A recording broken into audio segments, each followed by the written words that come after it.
Historia fupi kuhusu maisha ya Lucky Dube.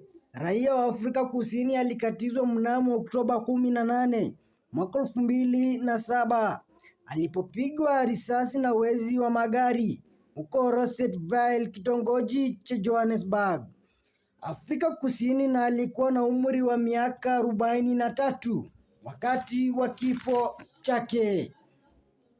Dube alikuwa akiendesha gari lake ya aina ya Chrysler 300C baada ya kuwashusha watoto wake wawili nyumbani kwa mjomba wao. Hapo ndio wakati wezi wa magari walipomshambulia. Walimpiga risasi mbili, wakampiga kifuani na shingoni. Lucky Dube aliyejeruhiwa alifanikiwa kuwakimbia wauaji wake, lakini akagonga Chrysler yake kwenye mti baada ya kufariki kutokana na majeraha yake. Polisi walianzisha msako mkubwa na baadaye wakawakamata washukiwa 5. Baada ya kesi iliyodumu kwa zaidi ya mwaka mmoja, washukiwa walipatikana na hatia ya mauaji, wizi na mashtaka mengineo. Mahakama iliyohukumu kifungo cha maisha jela. Kifo cha Dube kilikumbana na maombolezo mengi, kikiangazia masuala yanayoendelea ya uhalifu na vurugu nchini Afrika Kusini.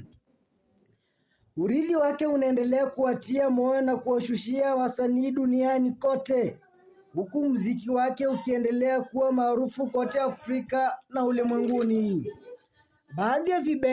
Baadhi ya vipengele muhimu vya kesi hiyo ni pamoja na uhalifu wao.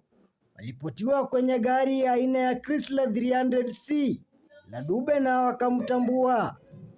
Mlinzi alishuhudia tukio hilo na kuwatambua baadhi ya washukiwa. Kuna alama za vidole sampuli ya DNA zilimhusisha mtakiwa na eneo ya uhalifu.